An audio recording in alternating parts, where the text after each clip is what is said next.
Sophie was crouched against the wall, rubbing her arms and tapping her forehead against her knees. She couldn't get Goodwin's horrific grin out of her head, the way he spoke, the way he slammed his head into the table until brain matter sprayed. Passers-by were giving her dirty looks. A few even asked if she needed help. Sophie waved them off with awkward smiles and thanks. She looked up at the sky and wiped her face. How could he fly up to the ceiling? Okay, it's a psychiatric hospital, but how does someone fly to the ceiling? That list has to be real. It was the strongest lead I've had, the one I should have pushed on. Lyra saw. Elara was a records clerk. Lyra saw. If I don't get to the station right now, Donovan will put out a warrant. I have to deal with him first, she thought. On her way toward the station, she knew she ought to go home first and pull herself together. But Goodwin's grin was on her heels like a predator. Without realizing it, some part of her refused to be alone. As she walked, she kept checking over her shoulder, avoided side streets to lengthen her route, and stuck to the main roads. He said he should have hired me over my sister. Jerk, she thought. This time the image of Goodwin's skull cracking brought a flicker of satisfaction she hadn't noticed before. I have to get into that building somehow and take that elevator at 2:30 a.m. What if Elara is still on that floor? But her phone had no signal there. She must have gotten out, otherwise how would the email have reached me? Officer McKinney kept going on about entry and exit cameras, but weren't there cameras on the floors? How stupid could I be? How did I not think of that? And if there were cameras, he would have checked them. While turning this over in her head, she tried to recall whether there were cameras on her sister's floor or any of the floors. Suddenly she remembered the fake attorney paperwork. They'll definitely frisk me, she thought, and dumped every document that didn't belong to Sophie Grace into the first trash can she found. I need to think logically. Goodwin flew right before my eyes. Before those weird spasms started, he didn't even seem that mentally ill. He talked down to me like I was the one in restraints. Fake display of power, then the convulsions, the strange movements, and what if he wasn't talking to himself but to someone? He said, "We are everywhere," and something like, "What were you going to tell her?" Oh God. Goodwin was about to confess something, and something stopped him. The thought made every hair on her body stand up. A cold draft slid in at the nape of her neck and took over her whole body. On impulse, she dropped onto a bench at the bus stop she was passing. The darkening sky was giving way to night. She watched the heavy traffic on the avenue, the car horns and snatches of conversation rolling together. A girl smacked the arm of the boy walking beside her. "How dare you!" she snapped. He gave her a warm smile. Even though this happened right in front of Sophie, she watched it as if from the farthest, darkest edge of the universe. For a heartbeat, the cold fear and anger gave way to a sliver of warmth. So why didn't it hurt me? If talking to me is so bad, it could have taken me out instead of Goodwin. Either it can't hurt me, or it doesn't want to. As I dig deeper, it might change its mind. Is it watching me right now? Sophie flinched and looked around, studying the faces moving past. Her eyes darted across the crowded street, now checking behind her, now scanning faces inside the cars.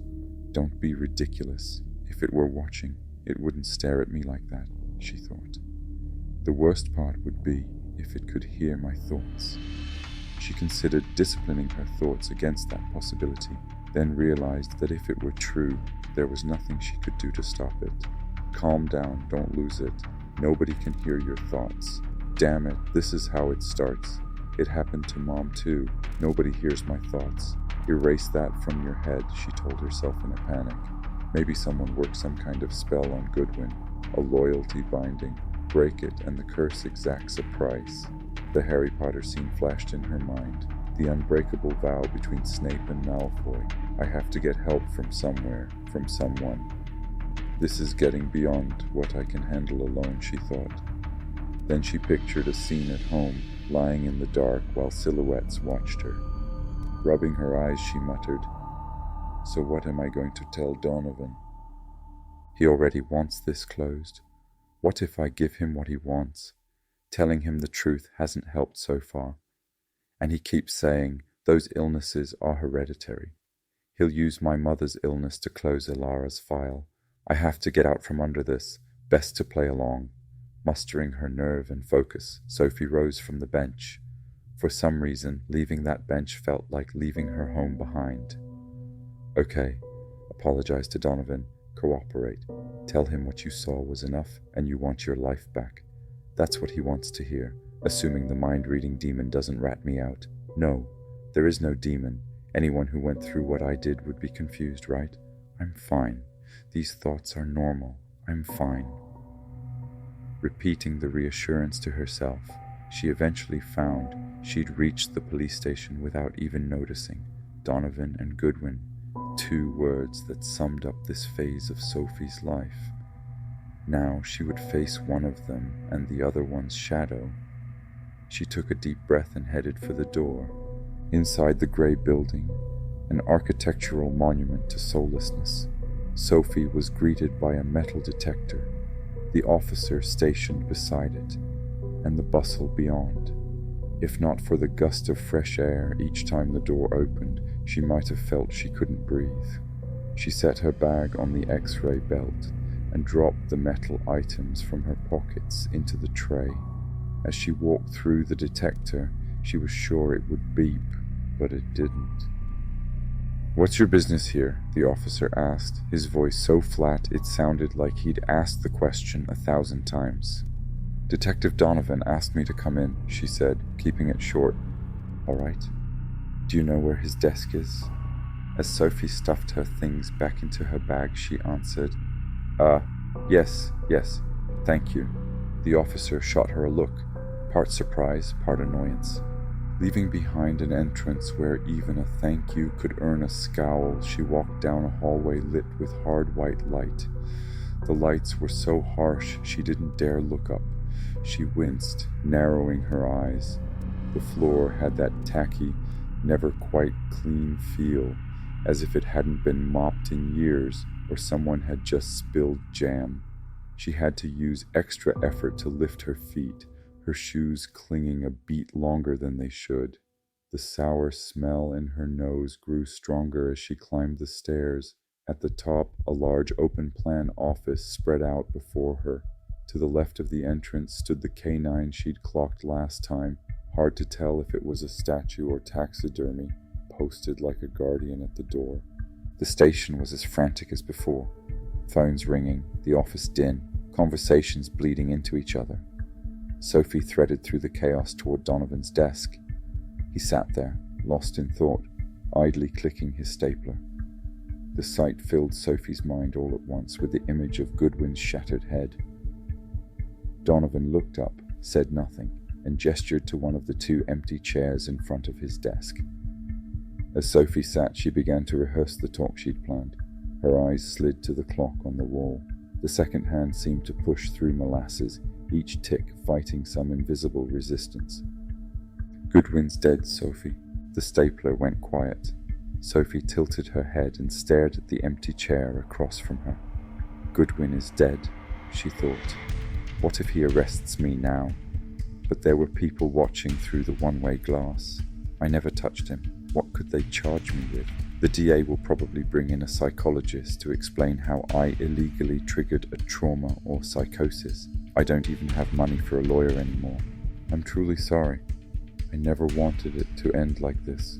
Sophie laced her fingers, squeezing her palms, and hunched forward. She buried her face in her hands and began to speak.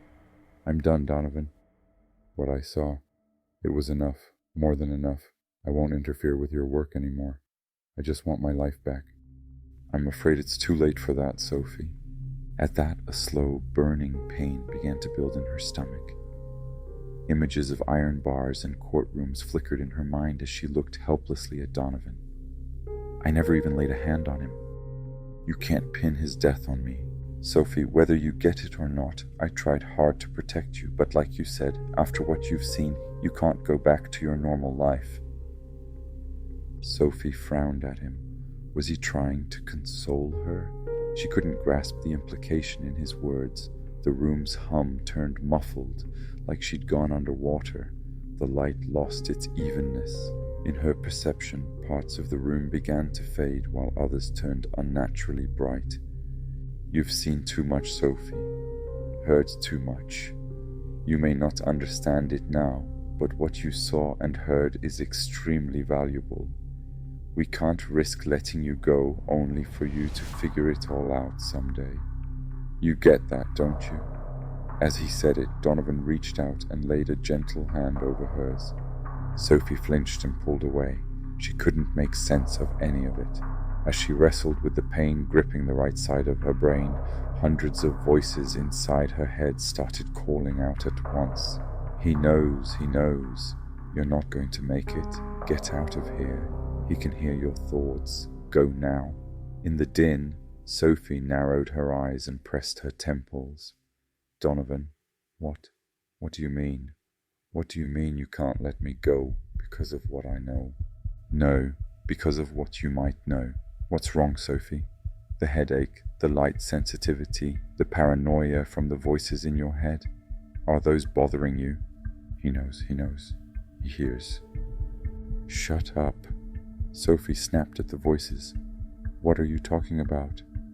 The headache was worsening. You know exactly what I'm talking about. Your mother's illness can be passed down genetically. By the way, Sophie, when you disappear too, who's going to take care of her? You've been so fixated on Elara, you've forgotten all about her. Just then, Sophie realized every eye in the room was on her. Everyone had gone quiet. The room felt like it was shrinking. The crowd stood and took a few steps forward. Sophie's heart started hammering. She turned to Donovan. There was a sadistic gleam in his eyes. What's happening? She cried, her voice and body shaking.